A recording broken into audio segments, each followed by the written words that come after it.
Hola chicos, ¿cómo están? Hoy día en el curso de química vamos a ver las reacciones químicas. Todo lo que está a nuestro alrededor está continuamente reaccionando. De repente nosotros no lo podemos ver, pero siempre hay una interacción entre un objeto y su ambiente, por ejemplo. En este caso vamos a ver algunas reacciones químicas clásicas y vamos a estudiarlas. Así que vamos a comenzar. Bien, las reacciones químicas se producen cuando dos o más sustancias se combinan transformando su composición y obteniendo una sustancia nueva. Algunos ejemplos de reacciones químicas pueden ser la fotosíntesis, que sirve justamente para que las plantas procesen su propio alimento, a través de la reacción de la luz solar, agua y dióxido de carbono. Otro ejemplo de reacción química es la respiración. El intercambio gaseoso, por ejemplo, es un tipo de reacción química. La digestión también tiene bastante de química debido a que el ácido clorhídrico de nuestro estómago degrada los alimentos, ¿no? La lluvia ácida también viene a formar parte del grupo de reacciones químicas debido a que se va a formar por la interacción de gases con el agua, ¿no? Gases ácidos. La oxidación de los metales también es una reacción química bastante clásica debido a que si un metal entra en contacto con el oxígeno se va a oxidar. Inclusive la combustión es un proceso también de reacción química debido a que el oxígeno también, ¿no? Para que haya fuego, el oxígeno necesariamente tiene que estar presente y también una materia que pueda prenderse fuego, por ejemplo la madera. Bien, para escribir una ecuación química o saber que realmente existe una reacción química, nosotros utilizamos la ecuación química, ¿no?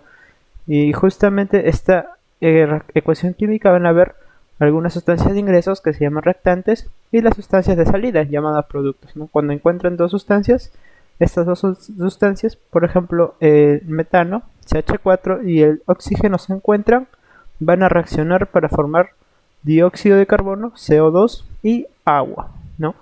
Este es un ejemplo de reacción química. Normalmente se formula como A más B me da productos C y D, ¿no? Esta flechita es bastante clásica, es la flechita de reacción. Bien, vamos a estudiar ahora los tipos de reacciones químicas que existen. Primero vamos a ver la reacción de adición o síntesis, y esta se va a producir cuando dos o más sustancias se unen para formar un solo producto. Por ejemplo, tenemos la sustancia A y tenemos la sustancia B. Ambos son reactantes. Los que están a la izquierda de la flecha de reacción son reactantes y los que están a la derecha van a ser los productos. Entonces nos va a formar un producto A y B. Pero este producto A y B, a pesar de que tiene tanto de A como de B, va a tener propiedades bastante diferentes. Por ejemplo, tenemos la formación del agua. ¿Qué necesitamos para formar agua?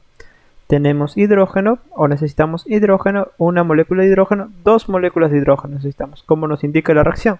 Y también necesitamos una molécula de oxígeno. Entonces, si juntamos dos moléculas de hidrógeno más una molécula de oxígeno, nos va a dar lugar a dos moléculas de agua, ¿no? Como podemos observar.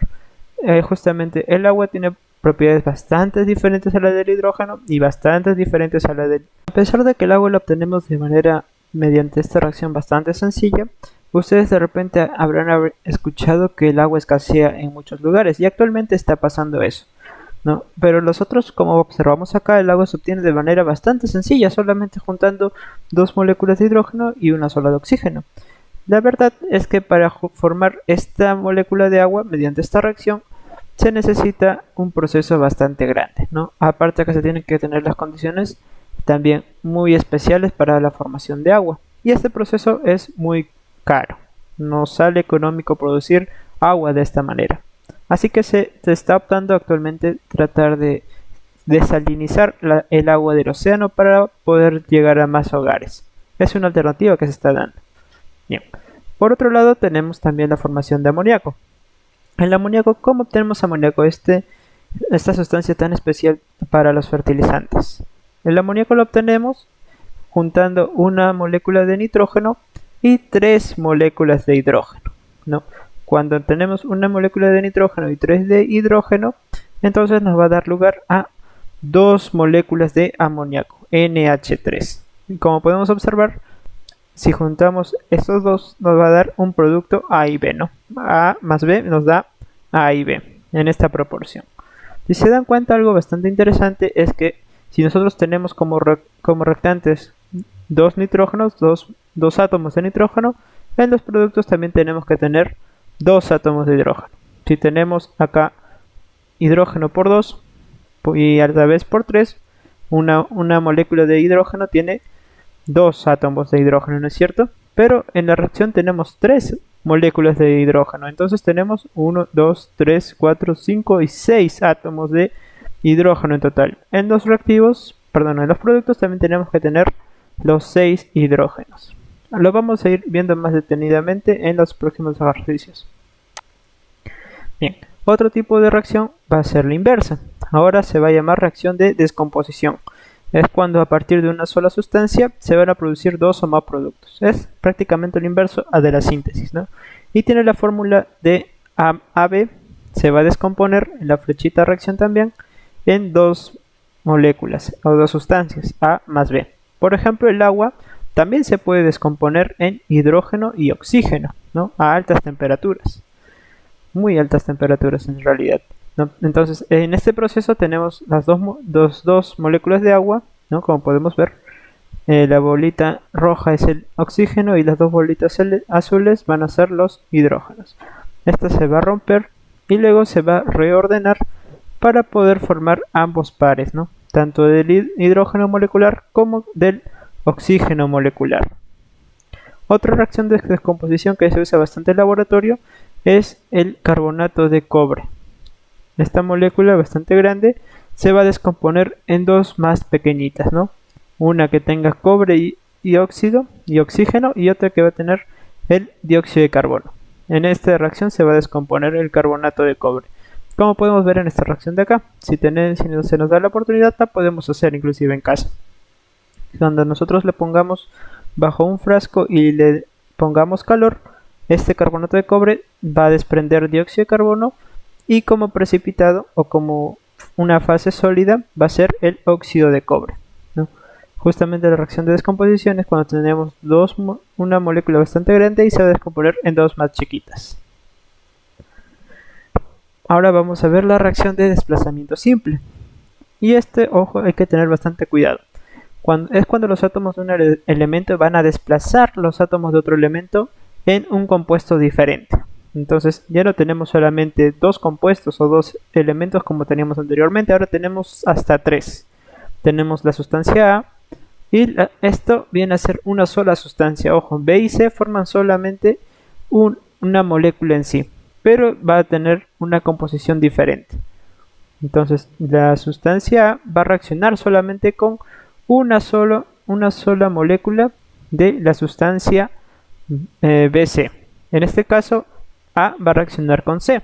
¿Y qué pasa con B? Bueno, B se va triste y se aleja, ¿no? A se junta con C y desplaza a B. B se va a otro lugar.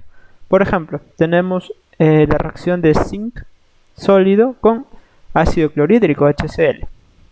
El zinc va a preferir estar con el cloro, así que se va a unir al cloro, ¿no? Entonces, cuando se une al cloro, el hidrógeno tristemente se va a despedir. ¿Pero en qué se va a despedir? Se va a despedir en forma de gas. Y justamente acá podemos ver la reacción que ocurre.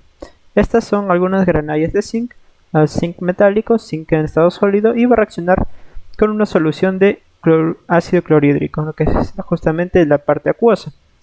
Entonces cuando ocurre esta reacción se va a formar el cloruro de zinc y se va a desprender estas burbujitas. ¿Y qué son estas burbujitas? Estas burbujitas son hidrógeno molecular. Esta reacción es bastante caliente. Cuando se genera esta reacción desprende bastante calor. Otro ejemplo de este tipo de reacción viene a ser el sulfato de cobre con el hierro. Como podemos ver en esta solución, en este tubo de ensayo de acá, el sulfato de cobre está en solución, está en forma acuosa, en forma líquida. Entonces este sulfato de cobre tiene un color bastante característico, que es el azul. Luego tenemos un clavo de hierro, como podemos ver acá, ¿no? Este es nuestro clavito de hierro. Entonces, ¿qué pasa si estas dos sustancias se encuentran? El hierro va a preferir estar con el grupo sulfato, el SO4 de acá. Y el cobre, tristemente, va a decir, chao, me voy. ¿Y a dónde se va a ir? Se va a ir acá, en el clavo de hierro. Pero no quiere decir que reaccione con el hierro, ojo, sino que se ha depositado. ¿Qué quiere decir? Que algunas partículas de cobre metálico se han puesto en la superficie del hierro. O inclusive puede caer como depósito en la parte de abajo. Pero como ustedes se darán cuenta, algo ha ocurrido. La solución ya no es de color azul, ahora es de color verde. Y eso que indica que justamente ha ocurrido una reacción química. Los cambios tanto de color, de temperatura, inclusive de olor, dan indicio de que ha ocurrido una reacción química. ¿Y qué ahora es este color verdecito? Ya, este color verde indica la formación de sulfato de hierro, en este caso, ¿no? Entonces tenemos cobre metálico en la superficie del clavo de hierro y también tenemos sulfato de hierro. Bien chicos, hasta acá ha sido la clase de hoy, espero que hayan podido entender un poco acerca de las reacciones químicas y nos estamos viendo en la siguiente clase. Cuídense mucho, bye.